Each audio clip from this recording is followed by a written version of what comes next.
Ahora sí. Ya, ahora sí partimos. La clase de hoy lo que tiene es dos partes. En una primera parte vamos a revisar lo que tiene que ver con Galo, el cuestionario, y después vamos a unirlo con lo que nos plantea Nancy Duarte, que es otra autora muy interesante. Ella tiene una agencia de comunicaciones y ha publicado un par de libros muy potentes al respecto del análisis de los modelos discursivos actuales. Ya. Benja Martinich dice, yo puse otra respuesta, siento que no quiero de forma óptima los conocimientos a pesar de estar todo lo atento posible. Sí, es justamente, retomando el punto anterior, justamente eso es lo que a mí me parece que es una de las variantes más potentes en este aspecto, en este momento en que estamos viviendo, esta modalidad más bien, porque es difícil. Y eso implica un mayor desarrollo, mayor programación de los materiales y las cosas que estamos todo el día procesando, haciendo. Em, Estamos en una transición. Entonces, eh, a modalidades en que lo sincrónico y lo sincrónico puedan estar un poquito más conectados. Ahí en ese sentido, bueno, después les voy a conversar lo que a mí me parece que hay ciertos tips, que hay ciertas cosas que hay que ir mejorando para todos, ¿ya? Se los voy a comentar después en la siguiente clase. Bueno, ¿de qué se trata el libro de Galo en grandes líneas? ¿Podrían comentar rápidamente de qué se trata este libro sin grandes rasgos? Si solo mirarlo, mirar el índice, mirar las partes, porque yo sé que les asigné una cantidad de páginas específicas por leer, pero ya uno se hace la idea de qué se trata esto. ¿Qué les parece? Abigail, ¿cuál es tu opinión al respecto? ¿De qué se puede tratar el libro en grandes rasgos? Es un poco también o hipótesis. Nadie lo ha leído entero, así que es una hipótesis. ¿De qué se puede tratar? Benja dice, parecía un manual de cómo hacer una buena presentación. Sí, cierto. Esa es una de las variantes. Es como parecido a hacer una presentación. Como tips para hacer una buena presentación. ¿Qué más? Instrucciones para hacer un buen discurso, dice Francisca. Totalmente. Instrucciones para hacer un buen discurso. O sea, está visto desde el punto de vista de la producción. Perfecto. Es, desde el punto de vista de la producción, un manual que puede, como un manual de cortapalo, manual Boy Scout, de cómo hacer las cosas bien. Hablar de cómo ser un buen orador, Carolina. Eso. Perfecto. Eso es. De eso se trata. El otro aspecto es el aspecto del análisis, probablemente tal. No solamente la parte de producción. La parte del análisis es súper potente. Por ejemplo, esta figura para mí es bien ilustrativa de lo que se trata el libro. Lo que quiere mostrar es, mira, cuando tú hacías una, ¿te acuerdas cuando hacías una presentación, un PowerPoint? Muchas veces nosotros hemos hecho incluso presentaciones así, donde ponemos un montón de componentes y no sabemos bien cómo están conectados. A veces el hecho de la animación ayuda un poquito, pero la base es que cuando uno genera una presentación, o más bien quiere comunicarse con alguien, la presentación tiene que estar eh, a servicio de. ¿Ya? Es por eso tan importante la pregunta inicial que les hice ahora en la clase, porque finalmente uno está circunscrito a una modalidad en que hay una presentación de por medio que está entre nosotros, pero no sabemos qué es lo que pasa allá en la mente de ustedes y en mi mente cuando estamos trabajando. Entonces, es muy importante hacer la reflexión de qué es lo que pasa en la mente del presentador que pueda permitir enganchar con los auditores y que los auditores también puedan dar feedback para que el presentador pueda ir llevando una presentación de la mejor manera posible y más efectiva. Bueno, eso es en grandes rasgos de qué trata el libro, de ayudarnos a analizar y a producir. La estructura del libro es esta. ¿Ya? Tres grandes actos de producción discursiva y que a la vez son análisis discursivo. O sea, se puede mirar desde el prisma o de la perspectiva que uno quiera. Yo destaco dos cosas que les recomiendo, más allá de leer o no leer el libro, les recomiendo que lo lean, pues son partes cortitas. La primera es esto de obedecer la regla de los 10 minutos. Y ahí es bien interesante porque el personaje que está citado ahí es John Medina, que es un biólogo molecular, que él está súper famoso porque ha hablado sobre el problema de la atención hoy en día. O sea, antes de la pandemia incluso ya estaban hablando del tema de la atención de manera muy dedicada, porque estamos viviendo un mundo con déficit atencional tremendo. tremendo. O sea, el déficit atencional. O sea, nuestra casa está llena de objetos de partida. Tenemos objetos por todas partes. Tenemos dispositivos. Tenemos información que entra y sale. Tenemos chats en paralelo. Entonces, es súper complejo hoy día concentrarse. Y John Medina habla de los 10 minutos de la atención, que son los 10 minutos peaks. O sea, ya vamos a cumplir 10 minutos de la primera, los primeros 10 minutos de la clase. O sea, ya ustedes están en el momento de perder la atención de lo que se ha hablado en los 10 primeros minutos. O tener un bache de atención para volver a los 10 minutos. Entonces, eso ahí está muy reflexionado, muy, o sea, muy preciso. Y lo otro es el ejemplo de Schiller, que fue el vicepresidente de Apple, y cómo él, sin ser Steve Jobs, ocupa 7 de los 12 elementos. O sea, es como todo es posible, todos podemos hacer algo al respecto. Pues bien, ya conversamos entonces sobre de qué se trata el libro de Galo. Básicamente ya entendemos de lo que se trata. Ahora bien, ¿de qué podría tratarse? Perdón. ¿Qué podría ocurrir con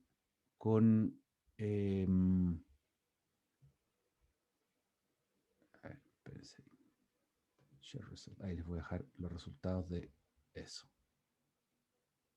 Ya. Bien. ¿De qué podría tratarse la analogía entre la lista de compras y la servilleta? ¿Qué se les ocurre?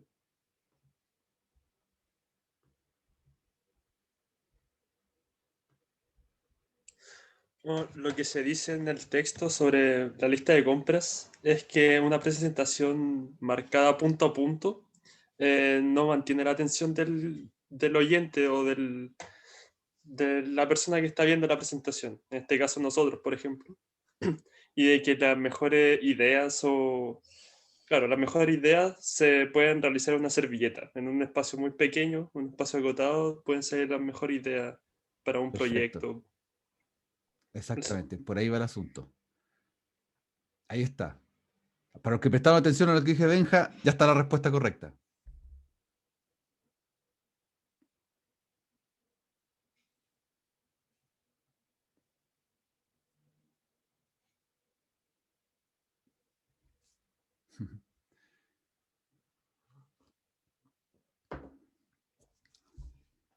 Está bueno, está entretenido los polls de Zoom.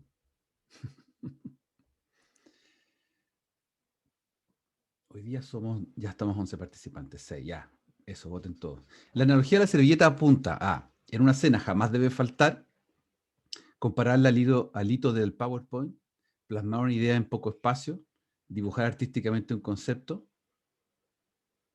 Todavía falta gente por votar.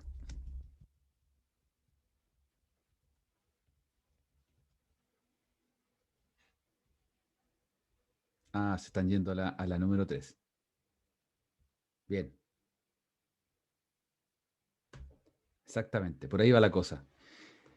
Eso es, plasmar una idea clara en un concepto, clara en poco espacio, es la idea de la analogía de la metáfora, perdón, de la servilleta. O sea, no sacamos nada, como decía Benja, no sacamos nada con con estructurar, partir al revés. Oye, tenemos que hacer una presentación, hagamos el PowerPoint al tiro. ¿Se han fijado, han hecho alguna vez ese ejercicio eh, fastidioso de armar un PowerPoint sin tener una idea clara de lo que es la presentación que voy a dar? ¿Ya? Porque yo lo he hecho, en mi vida lo he hecho ya. En alguna oportunidad he empezado por el PowerPoint. Ya hace años que no lo hago, pero antes lo hacía. Uno empezaba por el PowerPoint porque pensaba que el medio era el fin y se transforma en una pesadilla porque no hay por dónde terminarlo. O sea, la mejor idea fluye cuando yo tengo un post-it así y aquí escribo un par de ideas, bosquejo, dibujo lo que quiero, lo que voy a decir y después de eso eh, me, me, lanzo a armar una presentación. Bueno, ya, vamos a sacar esto de acá. Eso es. ¿A qué se refiere la expresión planear o pensar en análogo? Antonia Pérez. ¿A qué se refiere la expresión planear, pensar en análogo?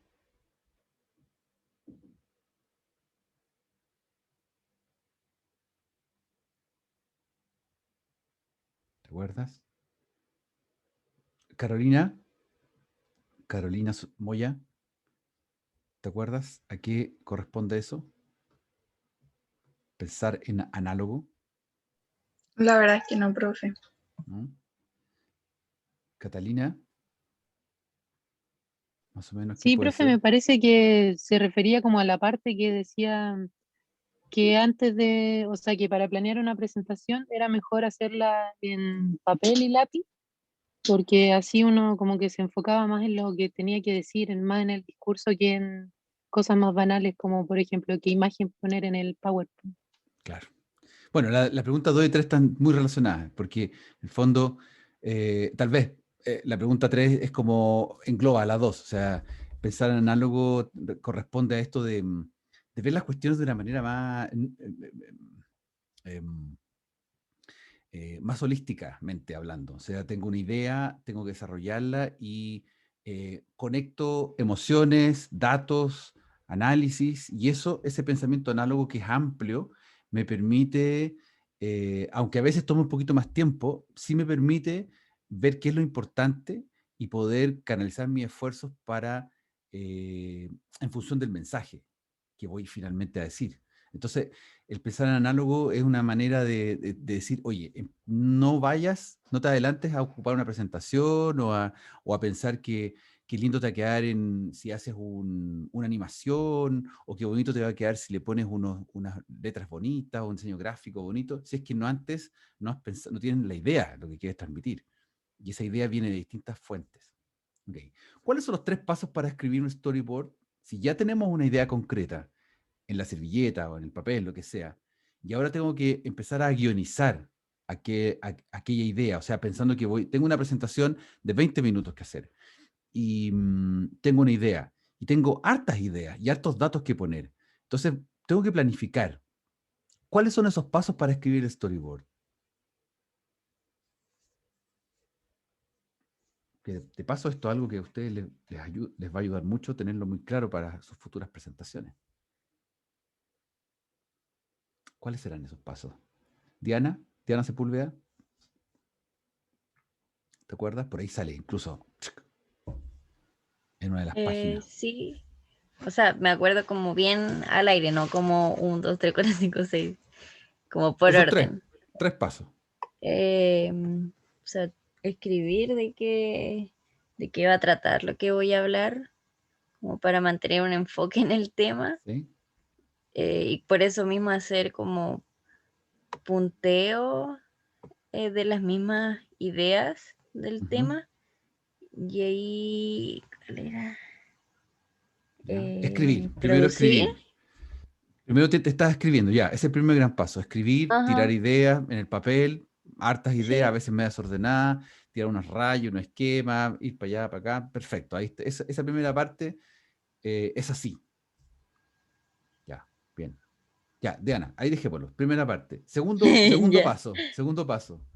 Segundo paso, Geraldine, ¿cuál podría ser el segundo paso? Si ya escribí, tengo todo escrito en el papel, un montón de texto en el papel, en el computador, en una libreta, lo que sea. Tengo harta información escrita que es la información con la que yo voy a trabajar en una presentación. ¿Cuál sería el segundo paso, Geraldine? Hola, profe. Hola, Geraldine. Es que no pude leer el texto, pero me imagino que será como sistematizarlo. Esquematizarla, obvio, bosquejar, esa es la palabra, bosquejar, esquematizar. Y ahora tengo toda esta información y necesito darle un bosquejo, un esquema, decir qué es lo que va primero, qué va después. Una de las cosas que funciona mucho para eso, yo se los recomiendo, vuelvo a mostrar este acordeón de los post-it. Yo ocupo mucho esto, me sirve en esto porque cuando tengo varias ideas las puedo pegar al frente mío, visualizarlas y las puedo dar vuelta a veces. Puedo cambiar y dar vuelta, decir, no, en realidad esto va acá, esto va allá. Nunca ponerse a escribir un PowerPoint si no tiene uno claro ese bosquejo. Entonces, obviamente, después, como dice, como aquí puso, ¿qué puso? Carolina puso writing, sketching, producing. Entonces, después de esto, ya me lanzo de lleno a producir. Y ahí la producción tiene que ver con la elección de los recursos, que es algo que también vamos a ver en unas clases más adelante. Cuando veamos cuáles son los recursos más apropiados para decirse estas cosas. Y que esos recursos, si bien es cierto, el recurso no es el mensaje, sí ayuda mucho a entender con quiénes me voy a relacionar para poder hacerlos ver que aquel mensaje que quiero transmitir eh, es apuntalado, es destacado con, por ejemplo, una animación cortita o una presentación o un chiste o una reflexión, etcétera. Y es por eso que pasamos ahora, a propósito de esto, a los 9 elementos de una presentación efectiva. ¿Alguien puede nombrar cuáles son los 9? Así, rápidamente los vamos a revisar en unos minutos más adelante en detalle, pero quiero saber cuáles son los 9 que están listados en el texto. ¿Cuáles son los 9? Javiera Pizarro, ¿tendrás tú eso, los 9? ¿Podrás leerlos? ¿Cuáles son los 9 elementos que Galo postula que son los claves en una presentación efectiva? Ah, Beca se nos adelantó y lo hizo un copy-paste. Bien. Headline. Ahí están en el chat, entonces. Headline. Dejar ver la pasión que sientes por tu producto, tener en mente 3 mensajes que deseas que tu audiencia recuerde, usar metáforas, analogías, usar demostraciones en vez de solo palabras, cooperar con partners, evidencia del consumidor y terceras personas, usar videoclips para una presentación más dinámica, usar material didáctico para que los espectadores puedan aprender de una manera óptima. Ya, esos son así, lanzados los 9 elementos de una presentación efectiva. ¿Ya?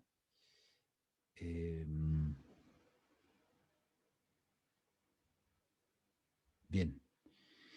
Hay 5 puntos que se plantean en la página 13, que son los puntos basados en la poética, perdón, la retórica aristotélica. Y que si ustedes se fijan, estos 5 puntos que ahí yo estoy presentando, tienen muchísimo que ver con los 9 elementos que postula Galo. O sea, estamos hablando de una especificación de algunos elementos de la retórica aristotélica. ¿Ya? O sea, entregar una historia que le interesa a la gente. Segundo, plantear un problema o una cuestión que tiene que ser resuelta. Tercero, ofrecer una solución a ese problema que yo he creado. Cuarto, describir beneficios específicos para ponerlos a propósito de un curso de acción para solucionar esto. Y tercero, una llamada a la acción. ¿Ya? Tal vez estos 5 elementos no están dichos como Aristóteles los diría en su retórica, pero sí están transcritos de acuerdo a la idea fundamental. ¿Ya? Eso es re importante. Ahora tenemos el elemento del ejemplo comparativo del cliente y del vendedor. ¿Ya? Ahí les lanzo la pregunta sobre eso, a ver qué les parece. ¿Por qué me debe interesar el procesador? Es lo que plantea el ejemplo del vendedor. Es la pregunta que un vendedor debe hacerse a sí mismo para empezar el proceso de venta a un cliente potencial, cambiar el enfoque a qué significa para ti el cliente, establecer las reglas profesionales de la venta, presentar paso a paso las características claves. ¿Cuál es la respuesta correcta?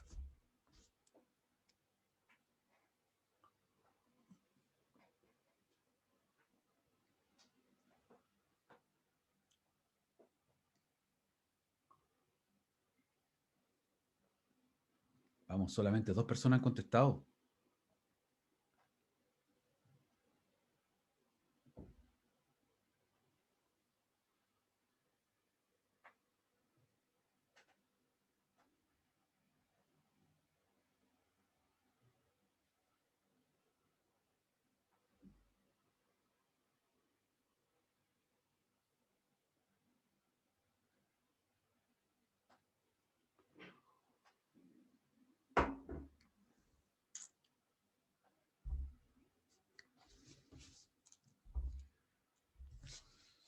Faltan 2 personas.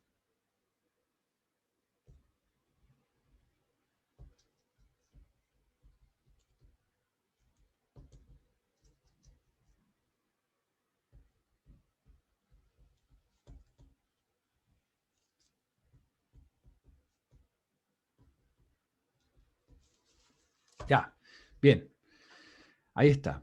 Tenemos entonces cambiar el enfoque a qué significa para ti el cliente. Claro, alguien puede decir presentar paso a paso las características claves. Sí, yo tengo que presentar paso a paso las características claves para que un cliente lo entienda, según el ejemplo que aparece acá. Pero esos pasos no se presentan hasta que se logre hacer ver al cliente que uno lo que está haciendo es responder a ese significado, a empatizar con esa persona que está haciendo una pregunta, que está planteando digamos, tiene un problema o una dificultad. ¿Ya? Eso es lo clave. Ahora bien, uno podría decir, ¿esto es un curso de venta? ¿Estamos hablando de un curso de venta? ¿O un curso de qué? Porque nos metemos un poco en esa lógica. Y claro, por ahí Galo como autor plantea, hace alusión a los equipos de venta y cómo se manejan los equipos de venta actualmente y qué cosas tienen que tener presentes para enfrentar la realidad de la venta, ser competitivos en la venta. Pero lo que está de fondo y lo que nos interesa a nosotros es que los discursos muchas veces no están en sintonía con las audiencias. Y eso se debe a muchas razones, que no tiene necesariamente que ver responsabilidad, no tiene necesaria responsabilidad del presentador. Si bien es cierto, el presentador es quien supuestamente ha diseñado esa presentación para poder llegar a ciertos clientes, es sobre la marcha también que se produce una relación en que, en este caso, cliente y vendedor van enganchando. Y ustedes seguramente les debe haber pasado la experiencia, no sé si tienen experiencia como vendedores, si han trabajado, han freelanceado de repente como vendedores ocasionales o mayoritariamente la experiencia como cliente, pueden percatarse de que existe siempre una relación que se va co-construyendo y que uno va viendo, sí, él me entiende, no me entiende, no logro conectar. Bien, el campo de distorsión de la realidad era el octavo elemento que habíamos comentado también previamente en la clase anterior. Vamos a retomarlo. María Molina, ¿podrías comentarnos qué es lo que significa esto del campo de distorsión de la realidad? Que cuando uno está haciendo su exposición o su presentación, eh, morf- uno moldea, por así decirlo, la realidad para, o sea, suena así como ambicioso decir que moldeo la realidad con lo que estoy diciendo, pero es como que jugamos un poco con la percepción de el público al que le estoy presentando, lo que sea que le esté presentando. Es que tiene dos características muy sui generis este asunto, de que efectivamente cada uno de nosotros, si tuviera que presentar, si hacemos el ejercicio de cada uno de nosotros grabándonos, presentando un tema puntual, que es el mismo, idéntico, cada uno va a dar un énfasis especial a ese tema por nuestras características propias, nuestros intereses, nuestras emociones, las palabras que ocupamos, los tonos, las alusiones, los ejemplos que podemos buscar, son parte de nuestro campo gravitacional de la realidad. Y eso hace que, en la medida que tenemos buena llegada con la gente, o sea, podemos leer, entre comillas, lo que la gente espera, quiere o va mostrando como expectativa, uno va cambiando ese campo de distorsión y va transformando esa realidad a algo que sea propio de la audiencia. Miren, los ejemplos clásicos de esto son los humoristas. ¿Ya? Para no trabajar siempre con políticos. Si ustedes analizan los espectáculos de los humoristas, ellos hacen crean un campo de distorsión de la realidad y les va mucho mejor en la medida en que ese campo de distorsión de la realidad justamente es chistoso, justamente es reírse de esa situación, de ese entorno, contexto que está recreando. ¿Ya? Y para bien o para mal, aunque sea el tipo súper grosero, el Felipe Abello, pero él, por ejemplo, es un súper buen humorista porque logra logra cambiar el campo de distorsión, logra distorsionar la realidad de una manera que entras en ese juego como audiencia. Y a la medida que va hablando contigo, va generando va leyéndote como audiencia y va llevando el texto y los mensajes a cierto punto. Entonces, esos son buenos ejemplos los humoristas que son rápidos al hacerlo. Ya. Bueno, ahora vamos a presenciar, vamos a ver unos minutos este famoso discurso, este speech, que les pido que presten atención porque, si bien es cierto, está el link para que ustedes lo puedan después ver con calma si quieren, yo quiero que lo revisemos ahora, no entero, por supuesto, vamos a revisar algunos minutos, para que vean cómo se dan los elementos, los 9 elementos que están, que ves que los puso en el chat, cómo son esos 9 elementos que se van dando en unas grandes presentaciones, que es básicamente la presentación por la cual se crea este libro que estamos leyendo, que es la presentación del iPhone en 2007, me parece. Vamos a ver esto y luego conversamos. Apple's been very fortunate. It's been able to introduce a few of these into the world. ¿Se escucha, cierto? In 1984, Sí. we introduced the Macintosh. Perfecto. It didn't just change Apple, it changed the whole computer industry.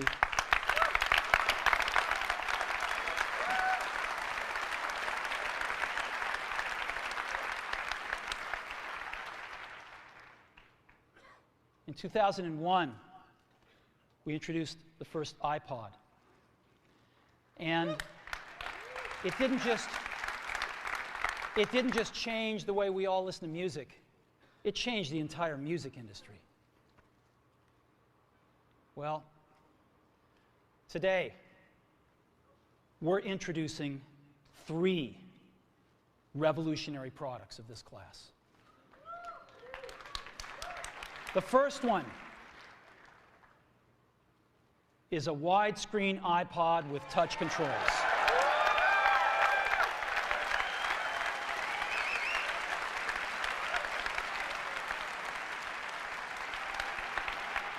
The second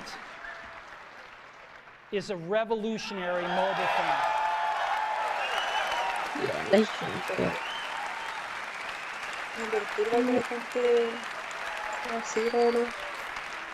And the third is a breakthrough internet communications device. So, 3 things: a widescreen iPod with touch controls, a revolutionary mobile phone, and a breakthrough internet communications device.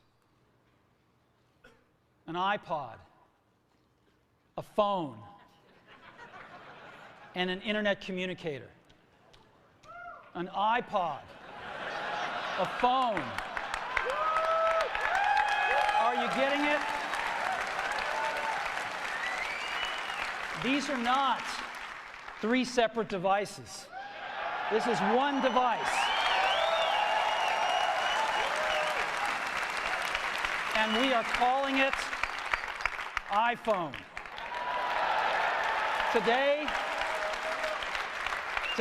Apple is going to reinvent the phone. And here it is.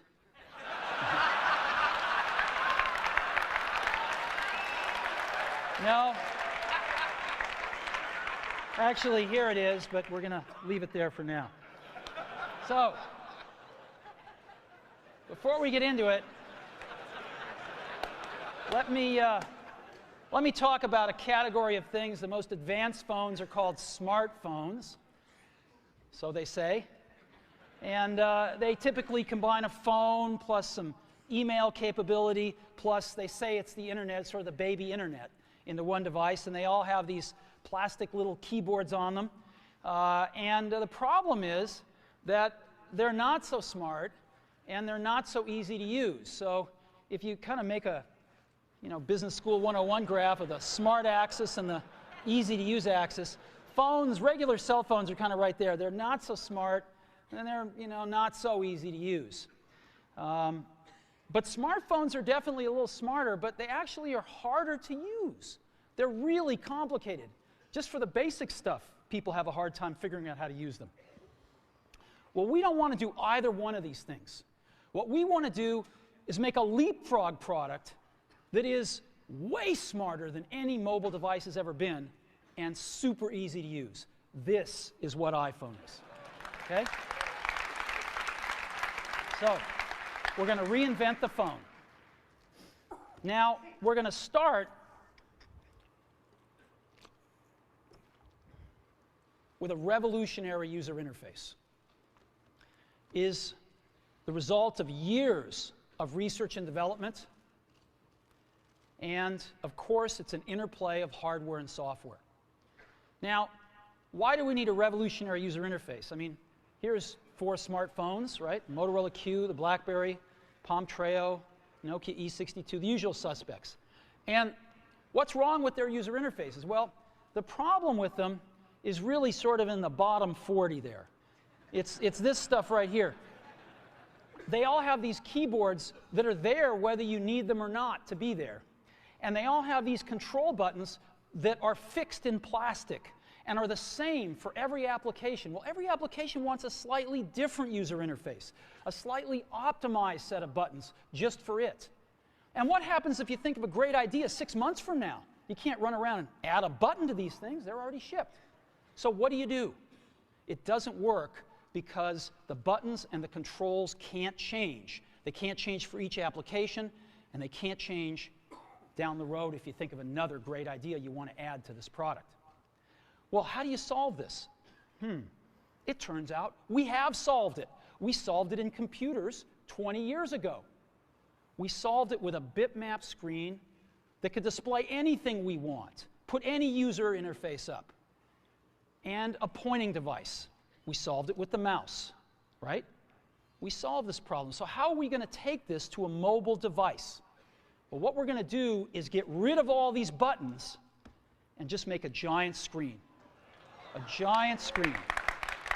Now, how are we going to communicate this? We don't want to carry around a mouse, right? So what are we going to do?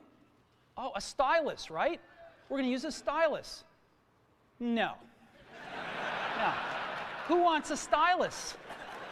You have to get them and put them away and you lose them. Yuck.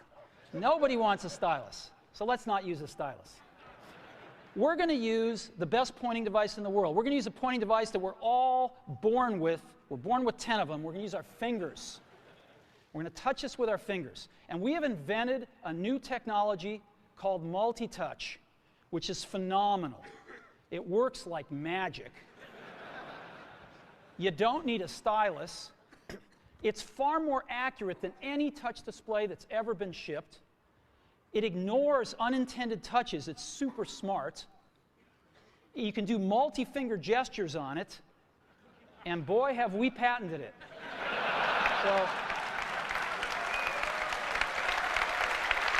So,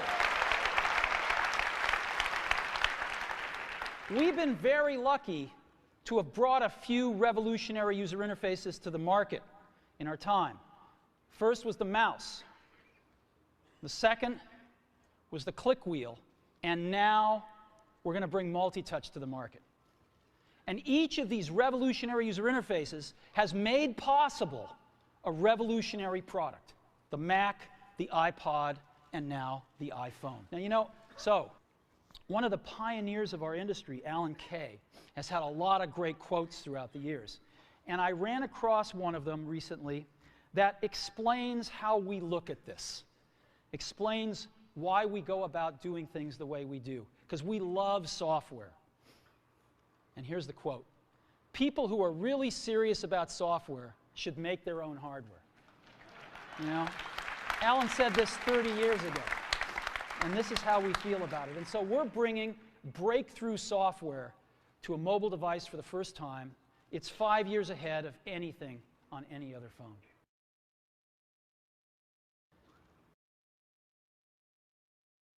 Bien, bien, eso era.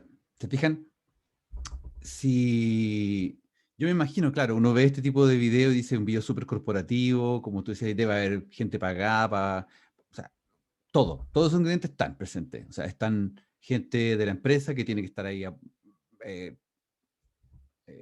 asusando, felices, y hay otra gente que realmente es fanática y está ahí. Ahora, todo eso es lo que también nos explica Harari cuando nos habla sobre cómo hoy día cada una de estas manifestaciones discursivas tan potentes se transforma en una especie de acto religioso, entre comillas, porque hay muchos seguidores que creen a pie juntillas lo que se dice allá, no porque lo estén considerando que sean personas tontas y que puedan aprender, que quieran cualquier información y que esa la asimilen, sino porque nosotros queremos ser parte de eso y nos involucramos.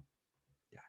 Acá nos encontramos entonces con los 9 elementos de las presentaciones efectivas según Carmen Galo, basadas en la retórica clásica.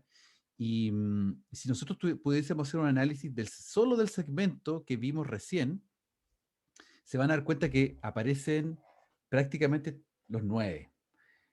Podríamos decir que los recursos para distintas audiencias, lo visual, lo auditivo, lo kinestésico, están presentes por los recursos probablemente que están desplegándose, más la kinestesia, que es lo que este orador hace al pasearse con los gestos y la manera en que se plantea y se viste frente a la audiencia. ¿Alguna cosa que les haya llamado la atención, chiquillos, chiquillas, que sea... chiquillas y chiquillos, que les haya parecido interesante de resaltar a partir de estos 9 elementos?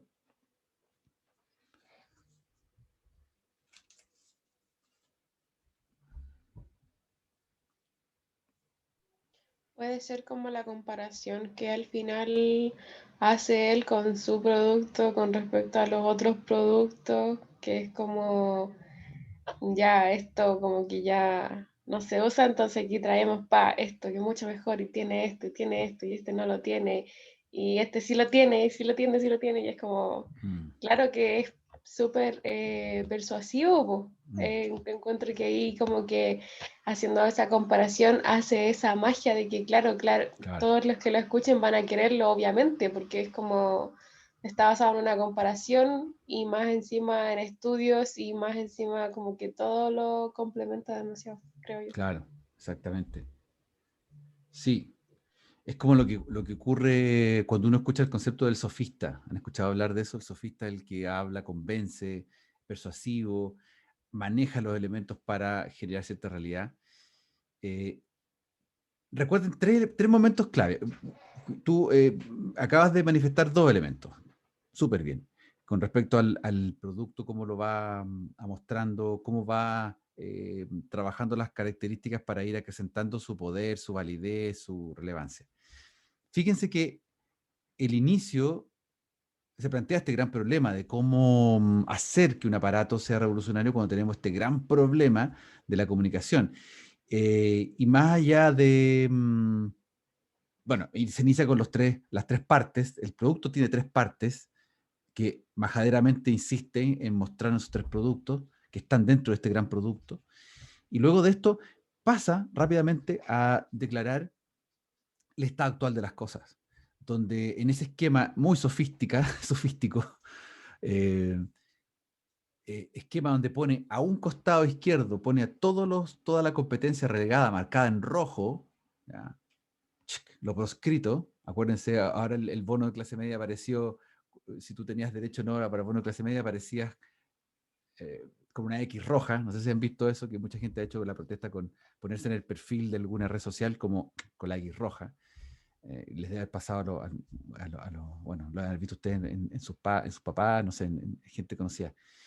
Ya, ese rojo es lo proscrito, versus el verde arriba, donde estaba situado el iPhone como un elemento y en una tabla tratando de ser muy gráfico, muy elocuente con los datos. Luego se muestran a estos sospechosos de siempre, como los llaman, que son la competencia. Si bien es cierto, ustedes, sí, estaba muy arriba, si bien es cierto, ustedes no alcanzaron a usar esos teléfonos. Yo me acuerdo en el momento que la gente ocupaba los BlackBerry o los Nokia y empezaba a salir el iPhone recién, estamos hablando hace más de 10 años atrás. Pero da lo mismo, esa comparación hoy día podría hacerse perfectamente. Si bien es cierto, hoy día el estándar de los teléfonos es muy parecido, igual tú podrías hacer una comparación muy similar en términos de denostar aquellos que son los proscritos versus el producto que tú tienes brillando por las bondades que entrega.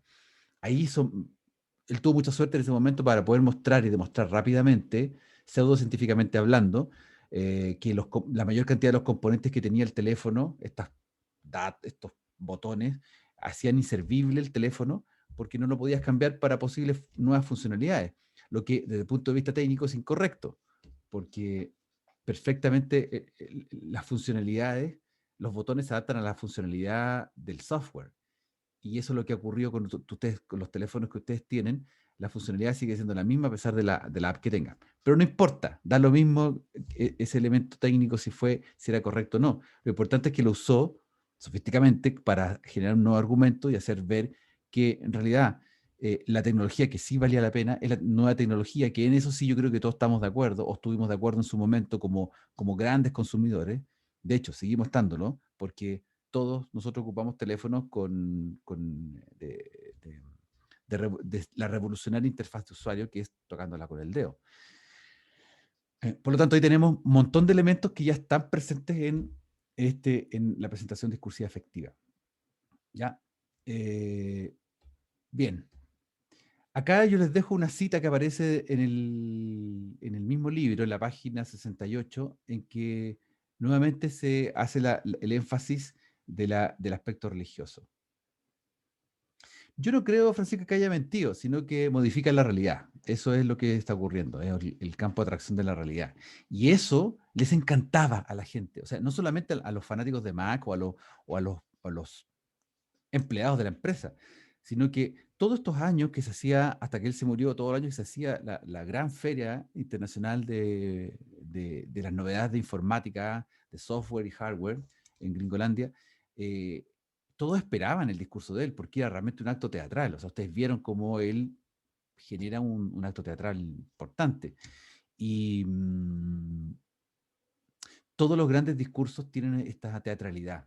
Para bien o para mal, la tienen. Y eso es lamentable en algunos aspectos, pero por otro lado es positivo, siempre y cuando nosotros creemos que lo que se está diciendo ahí es una ideología que queremos que todo el mundo la entienda. Por ejemplo, basta con ver en nuestra realidad, si escuchamos a un personaje público hablando hasta hace unos meses atrás, por ejemplo, de aprobar el cambio constitucional en Chile. Ya. Querámoslo o no, yo creo que todos queríamos en ese momento, y nos parecía de profundo grado cualquier persona que ocupase un espacio público para decir lo importante que era el cambiar la Constitución.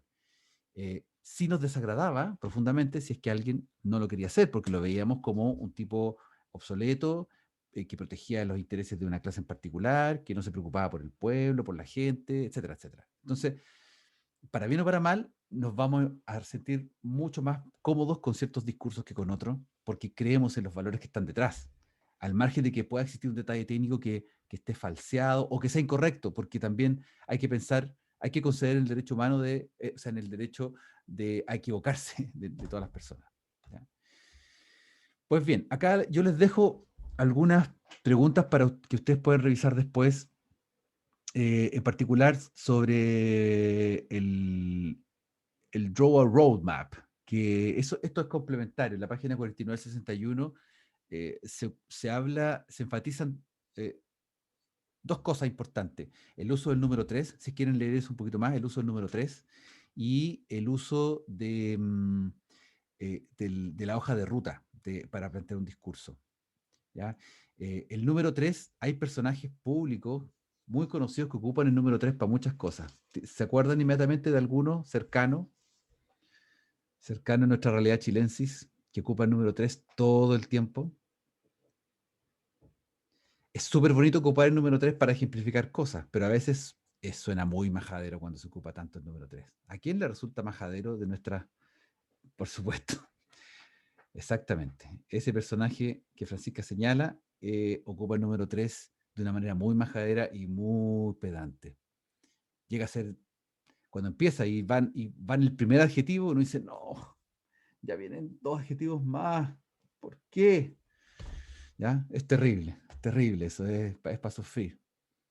Y le encanta hacer cadenas públicas, anoche cadena noticiosa interrumpiendo la transmisión de los Oscars. O sea, uno está viendo algo interesante, entretenido, y se mete en el medio. Increíble. Acá está el ejemplo de famoso Jimmy Valvano, que para nosotros no tiene nada de famoso, pero que se cita por ser un discurso muy cortito y muy potente con el uso del número 3. ¿Ya? Ahí se los dejo también para que le echen una mirada después de manera complementaria. Lo que nosotros vamos a entrar hoy día, como ya para la próxima clase, yo se los presento a continuación, es el libro de Nancy Duarte, Resonate. Resonate y Slideology son 2 libros que se los voy a compartir en su momento para que los tengan. Ella es una persona muy destacada en el ámbito de las comunicaciones. De hecho, ha participado generando los guiones, la historia para varias películas documentales, entre esas una película que fue muy famosa hace un año atrás de Al Gore, del ex vicepresidente de Estados Unidos, que se llamaba La verdad incómoda, que ya tiene 2 partes, no sé si la han visto. Muy criticada también porque habla sobre los daños del cambio climático, evidente el cambio climático, pero es discutible y se ha discutido por varias razones, que ya las podremos conversar en otro momento. Bueno, ella con su equipo fueron los creadores del guión de esa película, y la película es una película muy entretenida. Habla ella del start moment, ¿no? Que toda presentación necesita crear los start moment, que son estos 5 momentos que están ahí. La dramatización memorable, los sonidos destacados, tiene que haber ciertos tipos de sonidos que ayuden a generar un momento único, especial. Puede ser música, puede ser el uso de la voz de uno mismo como facilitador, y, bueno, cualquier elemento sonoro que permita diferenciar, destacar.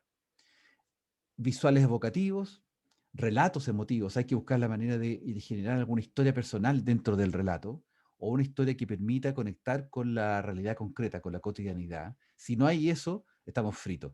Y a nosotros, a los profesores, nos pasa mucho eso, que no conectamos emotivamente con discursos, con relatos, porque a veces estamos muy sobre el bien y el mal, entre comillas. ¿Ah? Sentimos que estamos sobre eso y conectamos solamente con información de contenido, de datos, de técnica.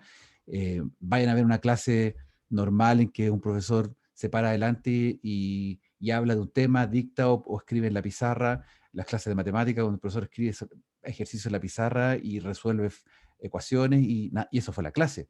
No hay ninguna conexión emotiva con nada. ¿Eh? Entonces, cuando uno se encuentra, por ejemplo, la experiencia de usted y mi experiencia también como profe, como estudiante en algún momento, que cuando te encuentras con un profesor que logra conectar en algún momento emotivamente con algo, sientes que esa clase por lo menos te acuerdas, o después empiezas a decir en tu vida, es que el profesor, yo sí que tuve un profesor de matemáticas en el colegio que fue power y que logró que me interesaran las matemáticas y me gustaran, ahí viene la razón de atrás. O sea, están estos 5 elementos en cualquier presentación que es memorable. Y los invito a pensar en eso para poder ejemplificar y revisar. ¿Ya? Este va a ser el ejercicio de tarea para la próxima sesión. ¿Ya? Piensen, bueno, aquí yo le pensé en 30 segundos, pero tómense un poco más de tiempo en seleccionar algún discurso de algún orador o oradora que a ustedes les haya llamado la atención. Puede ser chileno, latinoamericano, extranjero, europeo, africano, de donde quieran, porque hay muchos ejemplos en muchas partes, y ahí yo apelo a la realidad de ustedes, de cada uno, de sus aficiones, de lo que les interese, de los temas que les interesa, con los que están más enganchados. ¿Ya? Busquen estos 5 puntos, busquen la dramatización, los sonidos, los visuales, los relatos, la estética impactante. Traten de buscar y seleccionar un video de YouTube que no dure más de 1 minuto, ojalá 3 minutos, pero no, 30 segundos estoy diciendo ahí. Seleccionar 30 segundos del discurso para verlo en clase, sí, esa es la idea. Si no pueden seleccionar algo que sea 30 segundos en un link, sí presenten al menos esos 30 segundos con alguno de los elementos que se destaquen así fuerte. Por ejemplo, si alguien trabaja un relato emotivo fuerte, destaquen esos 30 segundos, o se hace genera una estadística que es impactante para efectos del discurso, muestren esos 30 segundos y luego ustedes cuentan, nos complementan para todos entender por qué ese discurso es memorable en estos 5 aspectos del start moment. ¿Se entiende? ¿Pregunta?